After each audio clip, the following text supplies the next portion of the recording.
Blessings, rock and metal guardians. Hope you're doing well wherever you may find yourselves. I'm Dane, your host, and welcome to another episode of Rock and Roll Cocktail, a series where I rank two or more discographies or parts of a discographies from bands that I like. And in this case, I will be ranking the best album runs of three bands. And these three bands are what I referred to in high school as the twin guitar metal trinity. I'm talking about the Scorpions, Iron Maiden, and Judas Priest.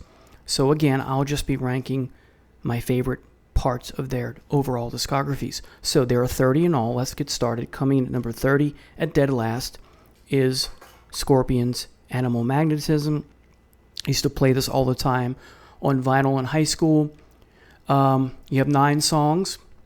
I like Make It Real. I like Hold Me Tight quite a bit. 20th Century Man as well. The true gem on this album is Lady Starlight. And Only Man is a good song.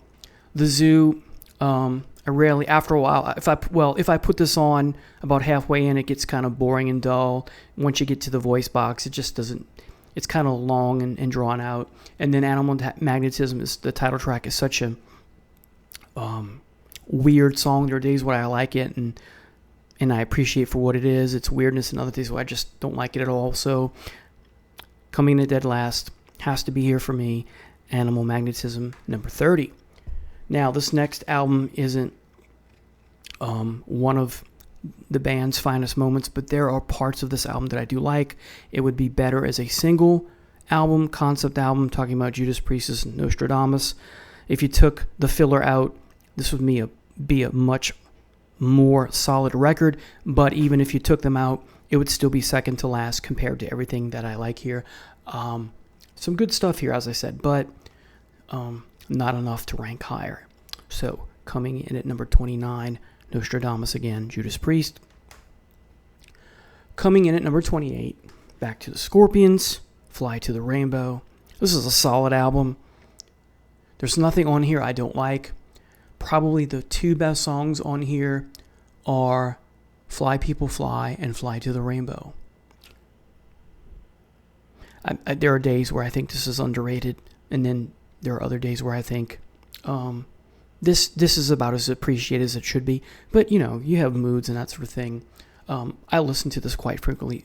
So coming in, again, number 28, Fly to the Rainbow. This is still them doing some psychedelic stuff, right? And some epic stuff here. The title track is 9 minutes and 32 seconds, and then Drifting Sun is 7 minutes and 40. So, yeah, Fly to the Rainbow. Coming in at number 27, so fourth to the last. Don't have a prop here, just have it in MP3 format. But that's Iron Maiden's Brave New World, the comeback album, because you have Bruce Dickinson returning to the fold and Adrian Smith. And you have the Eddie in the Clouds looking over the landscape of that dystopian world.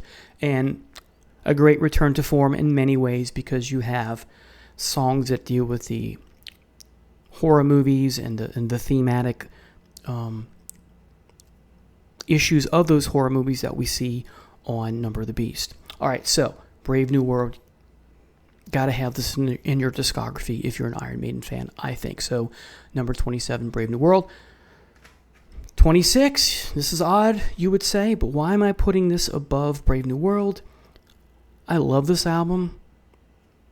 I didn't like it all that much at first, but as I got older, I really began to appreciate what Scorpions are trying to achieve here.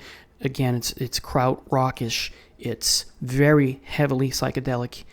There's just something magical about the way Klaus sings here, and what the 15-year-old Michael Schenker is doing here, and the whole band, I think, it's a certain mood you have to be in to listen to this record, and it has that mood that's just so satisfying and fulfilling when you're in said mood.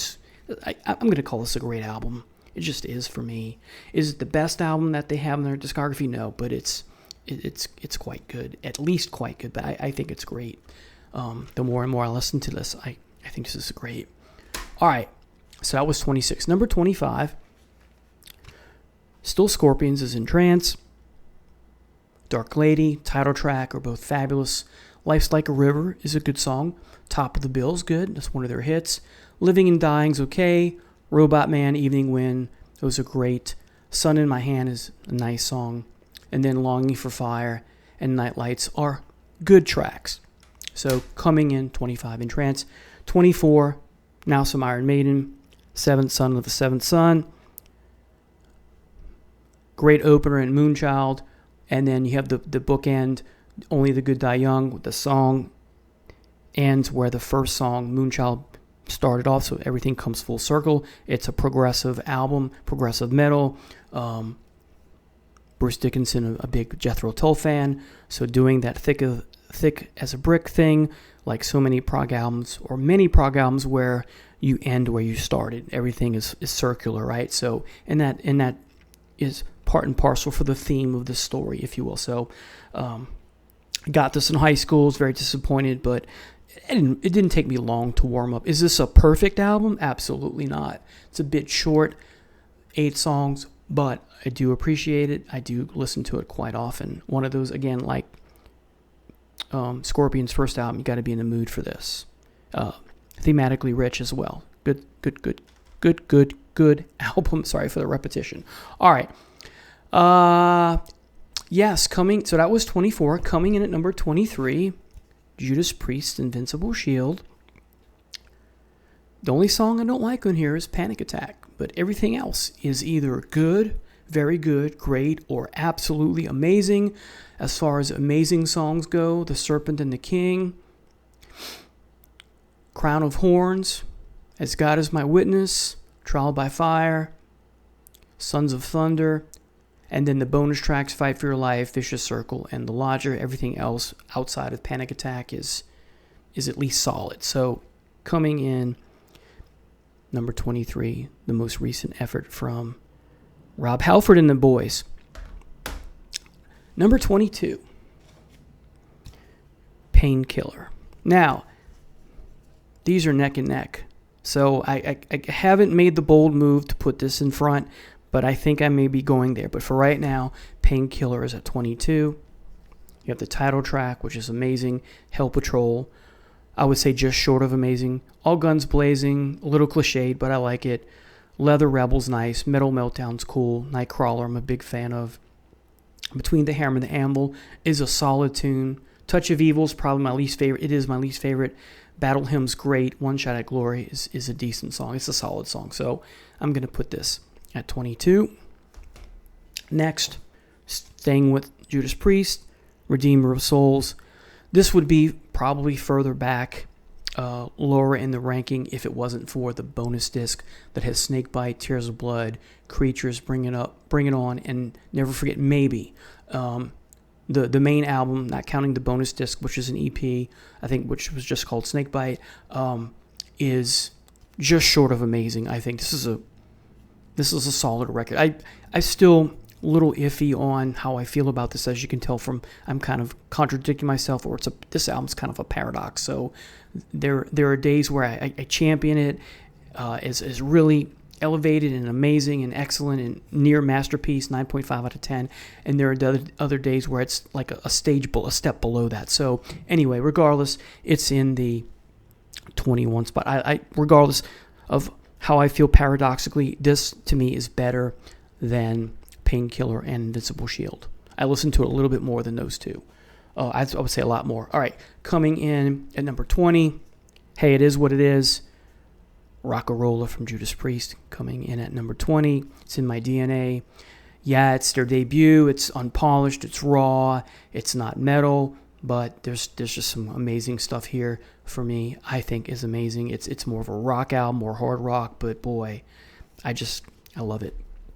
I think that suite with Cheater and, well, the print is so small. Deep Freeze and all, Winter Retreat. I love that stuff. So there's this Hendrixy stuff going on because KK Downing at the time was still heavily influenced by Hendrixy. The backwards loop sound and one of the guitar solos kind of thing from Are You Experienced. It's I like it. So all right. So Rock-a-Rolla coming in at 20, cracking the top 20. Coming in at number 19, back to some Iron Maiden, is Somewhere in Time. Another album in high school. Took me a little bit to warm up to. Produced by Martin Birch. Caught Somewhere in Time. Great opener. Wasted Years is my favorite song. That opening guitar is just amazing. Sea of Madness is solid. Heaven Can Wait, probably my least favorite song on here. The Loneliness of the Long Distant Runner. When I first heard this, I didn't like it, but I've extremely warmed up to this in probably the last 20 years. Stranger in a Strange Land is amazing. Deja Vu is quite good. And Alexander the Great is fabulous. So, Somewhere in Time, 19. Number 18. Love at First Sting. Hair metal-y, but you got some great tunes here. Bad Boys Running Wild. Of course, the famous song, Rock You Like a Hurricane. I'm Leaving You. Coming Home. Only song I can do without is The Same Thrill. Big City Nights I love. As Soon as a Good Time Roll. Perhaps my second least favorite, Crossfire. I've kind of warmed up to that in recent days, and I say days because in my previous video I kind of poo-pooed on it, but now that I listened to this a few times in the last month, I've kind of warmed up to that again. Still Loving You, still amazing, the closer track. So coming in at number 18, Love at First Sting. Taken by Force, number 17, sticking with the Scorpions. This is an amazing album. Steam Rock Fever, Will Burn the Sky, I've Got to Be Free, underrated gem. The Ride of Your Time, underrated gem. Sales of Charon, all us Scorpions fans love this song. Your Light, underrated. He's a Woman, She's a Man, right? Hit. Born to Touch Your Feelings, talk about an underrated gem. Bonus track, Suspend Your Love, fabulous. Taken by Force, number 17. Coming in at number 16. Sin After Sin. The best songs on here are Sinner, Diamonds and Rust, Starbreaker, Let Us Pray / Call for the Priest, Raw Deal, and Dissident Aggressor. My favorite song on here. That the opening guitar with the high-pitched vocals from Rob is just fabulous. The songs I haven't mentioned are solid, but the ones that I did, they're the highlight of this. So it gets the 16th spot. So cracking the 15th spot is Virgin Killer. What a solid record. I would say it's better than solid. What a great album. Pictured Life is amazing. Catch Your Train as well. In Your Park, perhaps my least favorite. Backstage Queen is amazing. Title track is amazing. Hellcat is amazing. Crying Days is underrated. Polar Nights and Yellow Raven. What a great way to close the album. So Virgin Killer coming in at number 15. Number 14. Power Slave. Why so low? Hey, it's just one person's opinion. Power Slave. Ace is High, 2 Minutes to Midnight. Two best songs on the album. Rhyme of the Ancient Mariner, probably be a third. Title track, a fourth. And then everything else is, I would say, very good. But those ones that I mentioned are the very good or amazing songs. So it is where it is in my list because that's how I feel about it. Okay. Power Slave, 14. Number 13. American cover. I have the British version too. Point of Entry. Why is this better than Power Slave? Because side 1, Heading Out to the Highway, Don't Go, Hot Rockin', Turn in Circles in Desert Plains, and then the first song on side B, Solar Angels, for me are much more, they resonate with me much more than over here. Power Slave. Okay. You Say Yes all the way, Troubleshooter, On the Run, could do without, but one of the best side ones in all of rock and roll, heavy metal, for me at least.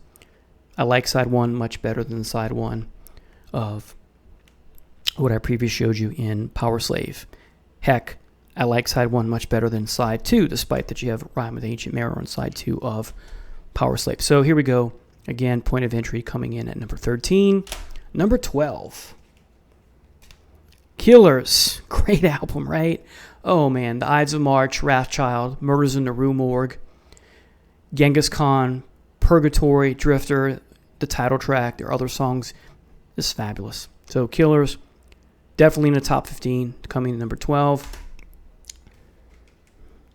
Number 11, Blackout. Great album from start to finish. Blackout, Can't Live Without You, No One Like You, You Give Me All I Need, Now, Dynamite, Arizona, China White, and the lovely ballad that ends all things on this album, When the Smoke is Going Down. This is a great album from the sense that it's an amazing album. I think it's a masterpiece. Every song's great from start to finish. Don't need to skip anything. There's no filler. It's got a nice balance of heavy, hard rocking tunes or ballads or songs that are light and shade. So fabulous. Have to put in front of Killers. So again, Blackout number 11. Number 10, back to Iron Maiden with the debut. Yeah, Martin Birch didn't produce it. Still fabulous. Prowler, Remember Tomorrow, Running Free, Phantom of the Opera, so awesome. Transylvania, so awesome. Strange World, underrated gem. Charlotte the Harlot, probably my least favorite song, but is a good song. And of course, the title track and name of the band song, Iron Maiden. Couldn't wait in high school to get home from school, we'll put on some MTV and wait for Iron Maiden to come on. Of course, it's on this. So, Iron Maiden number 10. All right. Number 9. Love Drive, folks. Michael Schenker's back in the band. Loving You Sunday Morning. Another Piece of Meat. Probably my least favorite. Always Somewhere. Oh my God, this is an amazing ballad. Coast to Coast, fabulous instrumental. Can't Get Enough. Is There Anybody There? These are great songs. The title track is amazing. Holiday, what a great ballad. This is more ballads than Blackout, but there's some heavy stuff or quasi-heavy stuff here. Really great album. This is my favorite Scorpions album of all time. Love Drive, number 9. All right, number 8.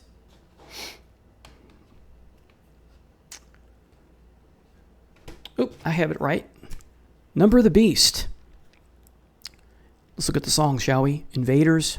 So that science fiction TV show from Britain from the 60s. Children of the Damned horror movie. The Prisoner, another British TV show. 22 Acacia Avenue. Number of the Beast. The Bible, Revelations, right? Run to the Hills. Native American, thematically rich, right? Gangland, my least favorite song. And then the wonderful closer, Hallowed Be Thy Name. What a great album. What a great album cover. We bought it to piss our mom and dad off, right? So awesome. So, Number of the Beast, number 8. Number 7, Defenders of the Faith. Or as some critics have called it, Screaming for Vengeance 2. Great opener in Free Will Burning. Jawbreaker. Rock Hard Ride Free. That opening, oh my God, it's amazing. The Sentinel gives me chills as well. Love Bites and Eat Me Alive, probably the least two. These are my least favorite songs on the album, but I do like them. They're catchy. I do like them, as I said. Some Heads Are Gonna Roll, I think, is underrated. Night Comes Down is so amazing and chilling and resonates, gives you goosebumps. Heavy Duty is cool, and Defenders of the Faith. What a great album. Defenders of the Faith. Number 7. Number 6, British Steel. Weakest track on here would probably be United, the anthem. Well, I take that back. You have to be old to be wise. I do like those two songs. The Rage and Steel are underrated. Rapid Fire and Metal Gods, probably the 2 best songs on here. What a great album, British Steel. Great album cover too, so iconic. All right. Number 6. Number 5, Stay in Class. This is a heavy album, right? Exciter, White Heat, Red Hot, Better By You, Better Than Me. The great heavy version of that Spooky 2 song. Stay in Class, the title track is amazing. Invader and Saints in Hell is so powerful and heavy. Savage is underrated. Beyond the Realms of Death is that Light and Shade song. So chilling is great. Hero's End, also underrated. Weird album cover, but good. Great album. All right. Number 4, so Stay in Class, number 5, British Steel, number 6. Coming in at number 4, as people say across the pond, the name of the album is Killing Machine. I prefer that title as well. Or, as we say here in the States, Hellbent for Leather. Great album from start to finish. One of the best cover songs of all time in the Green Manalishi with a two-prong crown. I like the Fleetwood Mac version. It's creepier than the version here, but this version is heavier, right? Normally I like originals better, but this is one of those that is much better. Is better. Not much better. Is better than the original. Delivering the Goods is fabulous. Rock Forever, I love. Evening Star, a ballad, but I like it. Hellbent for Leather's great. Take on the World's an anthem. It's okay. Burning Up and the Green Man Unleashed, as I said, are great. Killing Machine title track is great. Running Wild's great. Before the Dawn, I think underrated. And Evil Fantasies has a Zeppelin-esque quality to it. I can imagine Robert Plant and the boys doing that number. I wonder if that's what they had in mind. Anyway, Evil Fantasies is a great way to close the album. All right, where are we going with number 3? Well, sticking with Judas Priest. Sad Wings of Destiny. Yeah, it's not produced well. It's on Gold Records, but great songs. Victim of Changes, The Ripper, Dreamer, Deceiver, my favorite 2 songs in here. They're really one song if you think about it.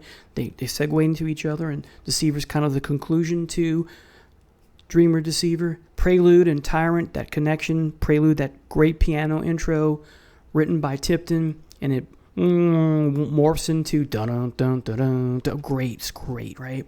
Tyrant is great. Genocide, underrated. Epitaph, get to hear Rob in his lower register. I grew on me, didn't like it at first. And then Island of Domination, something magical about that. Great way to end an album. Sad Wings of Destiny coming in at number 3. Number 2, Peace of Mind. Why? Number 2 spot on all these wonderful or mostly wonderful albums, because of Revelations and Flight of Icarus and The Trooper and To Tame a Land. The 4 best songs on this album. I like When Eagles Dare. I like Die With Your Boots On. Quest for Fire is okay. Still Life has grown on me. Sun and Steel is pretty good too. So this is, I would say, close to being a masterpiece. So I'd call this this is a very good album. In years past, I've called this a masterpiece, but when you have Quest for Fire and Still Life, it kind of takes away from that masterpiece status, just for me. But this is high praise still. It's in the number 2 spot. So Peace of Mind, number 2 of these 30 albums. And of course, Process of Elimination, my favorite Judas Priest album of all time, gets the number 1 spot here. Screaming for Vengeance. This is where I hit the microphone. This is where I started. What a way to open an album, The Halloween Electric Eye and Riding on the Wind. 1, 2, 3 punch. Bloodstone's a good song. Take These Chains, I love. Pain and Pleasure's underrated. Scream for Vengeance, the title track, my favorite song on here. You've Got Another Thing Coming to hit. Fever, underrated. Devil's Child is fabulous, so heavy. So there you have it, folks. Ranking my rock and roll cocktail of the week. Doesn't get any better in many ways than these 3 bands. Hope you enjoyed the episode. Take care now. Bye.